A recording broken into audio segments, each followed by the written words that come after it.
दोस्तों, जाने अनजाने में हम कुछ ऐसी गलतियां कर देते हैं जिसका पछतावा हमें बाद में होता है। हमें जब अपनी गलती का एहसास होता है तब बहुत देर हो जाती है। तब तक हम बर्बाद हो चुके होते हैं। तो आखिर वो जीवन में कौन कौन सी गलतियां हैं जिसके बारे में हमें पता नहीं है, जो हमें बर्बाद कर रही है। आइए आज इस कहानी में यही बात करते हैं कि इंसान की कौन कौन सी गलतियां हैं जो उन्हें बर्बाद कर देती है।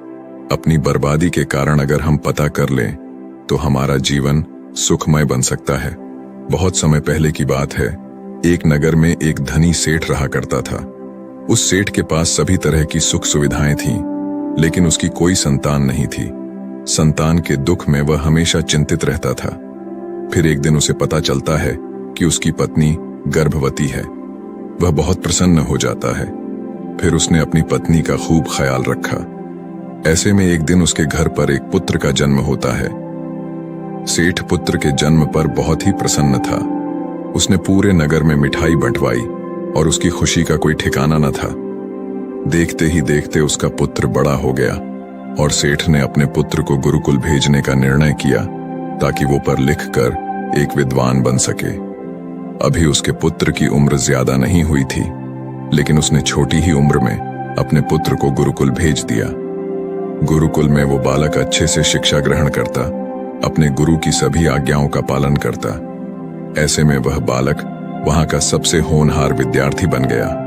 गुरुकुल में उस बालक ने सारे वेद, पुराण और शास्त्रों का अध्ययन किया और बहुत बड़ा विद्वान बन गया।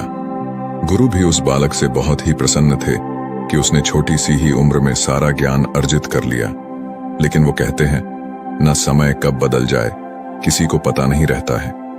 ऐसे ही एक दिन किसी प्राकृतिक आपदा की वजह से उसके माता पिता की मृत्यु हो गई। और जब उसके माता पिता की मृत्यु हुई तब तक उस बालक की शिक्षा पूर्ण नहीं हुई थी। और जब उस बालक ने इस खबर को सुना कि उसके माता पिता इस दुनिया में नहीं रहे और उनका सब कुछ बर्बाद हो चुका है, तो उस बालक का इस सांसारिक मोह माया से मन उठ गया। उसके बाद उस बालक ने निश्चय किया कि वो गुरुकुल से शिक्षा पूर्ण करने के बाद अपना संपूर्ण जीवन लोगों की भलाई में व्यतीत कर देगा। और जब उस बालक की शिक्षा पूर्ण हो गई, उसके बाद वो बालक सन्यासी बन गया और वह सांसारिक वस्तुओं से दूर हिमालय की जंगल में चला गया। वन में जाकर उसने लंबे समय तक तपस्या की।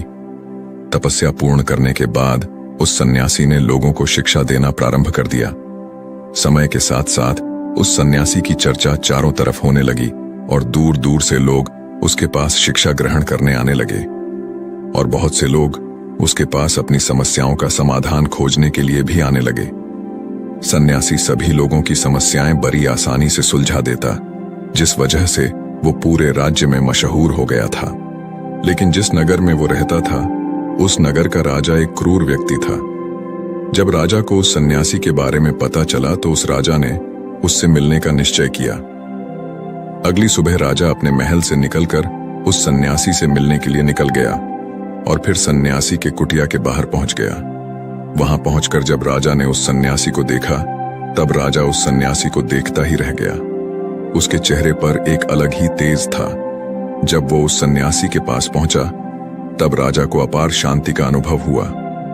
उस राजा ने सन्यासी को प्रणाम किया और उनके पास ही बैठ गया और उनसे वार्तालाप करने लगा। वो राजा पहली ही मुलाकात में उस सन्यासी के व्यक्तित्व से इतना प्रभावित हुआ कि उसने उसी समय से अच्छाई की राह पर चलने की ठान ली और मन ही मन सोचने लगा कि इतनी छोटी सी मुलाकात में यह सन्यासी मुझे इतना बदल सकता है, तो अगर यह हमेशा मेरे साथ ही रहने लगे तो मेरी तो जिंदगी ही बदल जाएगी। और यही सोचकर राजा सन्यासी से महल चलने का आग्रह करने लगा। राजा का आग्रह सुनकर सन्यासी मना नहीं कर पाया और वह राजमहल चलने को तैयार हो गए। फिर राजा सन्यासी को लेकर राजमहल की ओर चल दिया। राजमहल पहुंचने पर राजा ने सन्यासी का खूब आदर सत्कार किया और उसके बाद राजा ने सन्यासी को एक सही कमरे में भोजन करवाया। भोजन के बाद सन्यासी ने राजा को धन्यवाद कहा और राजा से जाने की अनुमति मांगी। यह सुनकर राजा ने कहा कि आप हमारे बगीचे में जब तक चाहे रह सकते हैं। आपको यहाँ पर किसी भी प्रकार की असुविधा नहीं होगी और आप यहाँ रहेंगे तो हमारे प्रजा को भी अच्छा लगेगा और हमें भी अच्छा लगेगा। यह सुनकर सन्यासी ने राजा का प्रस्ताव स्वीकार कर लिया। उसके बाद राजा ने सेवकों से कहा कि सन्यासी महाराज के लिए बगीचे में रहने का, खाने का, वस्त्र इत्यादि का प्रबंध किया जाए। राजा की आज्ञा के अनुसार सेवकों ने एक सुंदर कुटिया का निर्माण कर दिया। उसके बाद वह सन्यासी उसी कुटिया में रहने लगे। सन्यासी को उस कुटिया में रहते रहते कई साल बीत गए और इस दौरान राजा ने उनकी खूब सेवा की। एक बार एक आवश्यक काम की वजह से राजा और रानी को किसी दूसरे राज्य में जाना पड़ा, इसलिए उन्होंने एक सेवादार को सन्यासी की सेवा में नियुक्त कर दिया। पर वो सेवादार राजा के जाने के बाद बीमार पड़ गया और अपने घर चला गया और कभी लौटकर वापस नहीं आया।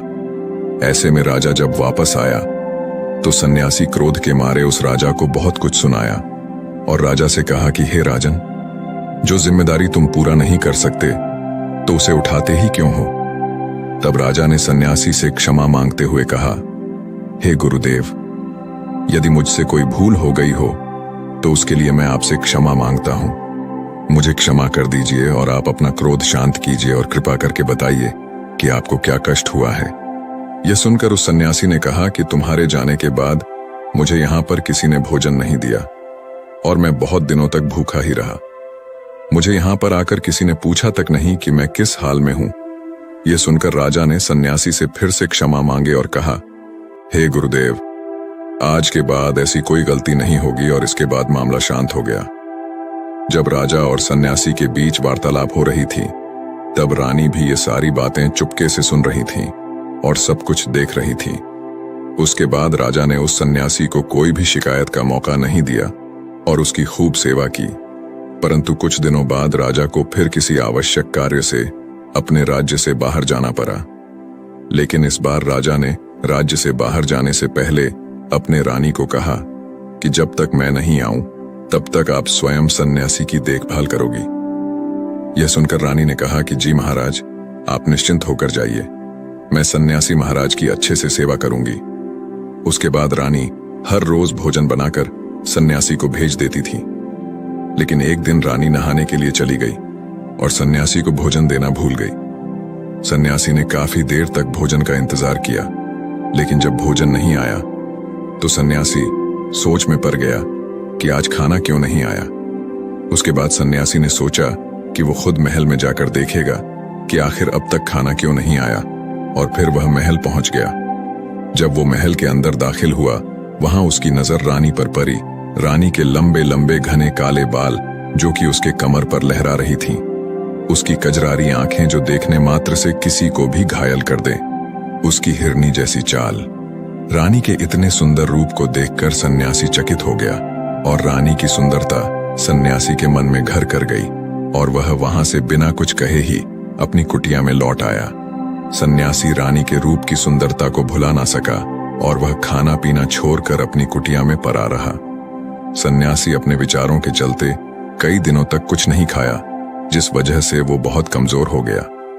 फिर कुछ समय बाद राजा वापस लौटे और जब उन्हें सन्यासी की हालत का पता चला तो वह सीधे सन्यासी से मिलने उनके कुटिया के पास पहुंच गए और बोले कि हे गुरुदेव, क्या बात है, आपको क्या हो गया है और आप इतने कमजोर कैसे हो गए?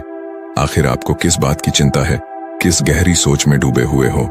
क्या मुझसे कोई भूल हो गई है? तब सन्यासी ने कहा कि नहीं राजन, आपसे कोई भूल नहीं हुई है। यह सुनकर राजा ने कहा, तो फिर आखिर क्या बात है, आप मुझे बताइए, मैं आपकी परेशानी जरूर हल करूंगा। यह सुनकर सन्यासी ने राजा से कहा कि हे राजन, मैं आपके रानी की अद्भुत सुंदरता को देखकर उनके विचारों में खो गया हूं और अब मैं रानी के बिना जिंदा भी नहीं रह सकता। यह बातें सुनकर राजा हैरान रह गया और कुछ देर सोचने के बाद राजा ने उस सन्यासी से कहा, मैं आपको रानी दे दूंगा। यह बात सुनते ही सन्यासी बहुत प्रसन्न हो गया। फिर राजा सन्यासी को लेकर महल चले गए और जब राजा सन्यासी को लेकर महल पहुंचे, उस दिन रानी ने सबसे सुंदर वस्त्र पहनी हुई थी। फिर राजा रानी के पास पहुंचे और रानी से कहा कि आपको इस सन्यासी की मदद करनी चाहिए। यह बहुत कमजोर पड़ गए हैं और मैं नहीं चाहता कि किसी ज्ञानी पुरुष की हत्या का कलंक मेरे सर पर लगे। उसके बाद राजा ने रानी से पूछा कि क्या आप इस कलंक को अपने सिर लेना चाहेंगे? राजा की यह बात सुनकर रानी ने राजा से पूछा कि आखिर इस सन्यासी के दुख का कारण क्या है। तब राजा ने रानी से कहा कि सन्यासी आपके अद्भुत सुंदरता के दीवाने हो गए हैं। राजा की यह बात सुनकर रानी ने कहा, राजन आप चिंता न करें, अब आप सब कुछ मेरे ऊपर छोड़ दीजिए। मुझे पता है कि मुझे अब क्या करना है। उससे आपके ऊपर न तो सन्यासी के हत्या का पाप लगेगा और न ही उससे मेरी पवित्रता का नाश होगा। रानी की यह बात सुनकर राजा ने रानी को सन्यासी को सौंप दिया। उसके बाद सन्यासी रानी को लेकर कुटिया में पहुंचे। कुटिया के अंदर दाखिल होकर रानी ने सन्यासी से कहा कि हमें रहने के लिए घर चाहिए, हम इस झोपड़ी में नहीं रह सकते। यह सुनकर सन्यासी राजा के पास गया और राजा से जाकर बोला कि हे राजन, हमें रहने के लिए एक घर चाहिए। सन्यासी की बात सुनकर राजा ने उनके लिए घर का प्रबंध कर दिया। फिर सन्यासी रानी को लेकर घर पहुंचा। जब रानी सन्यासी के साथ उस घर पर पहुंची, तब रानी ने कहा कि यह घर तो बहुत गंदा है और इसकी हालत बहुत खराब है, मैं इस घर में नहीं रह सकती। यह सुनकर फिर से वो सन्यासी राजा के पास गया और राजा के पास जाकर बोला, हे राजन, आपने जो हमें घर दिया है उस घर की हालत बहुत खराब है। सन्यासी की बात सुनकर राजा ने घर की हालत ठीक करवा दी। उसके बाद फिर रानी घर के अंदर गई और नहा धोकर बिस्तर पर आ गई। फिर सन्यासी भी बिस्तर पर आ गया। फिर उसके बाद रानी ने सन्यासी से कहा कि आपको पता है आप कौन हैं और अब आप क्या बन गए हैं। आप एक महान सन्यासी थे जिसके लिए राजा स्वयं सारी सुविधाएं उपलब्ध कराते थे। ऐसा सन्यासी जिसके पास लोग दूर दूर से ज्ञान ग्रहण करने के लिए आते थे, जो लोगों को सत्य की राह दिखाया करते थे, जो लोगों की समस्याओं का समाधान करते थे, जिनको सभी लोग सर्वश्रेष्ठ गुरु मानने लगे थे, जिनकी लोग भगवान के रूप में भी पूजा किया करते थे। और आज आप अपने वासना के कारण मेरे गुलाम बन गए हैं। रानी की ये सारी बातें सुनकर उस सन्यासी को बड़ा झटका लगा और उसे महसूस हुआ कि वो तो एक सन्यासी है और वो ये सब क्या कर रहा है। वो तो इन सारी सुख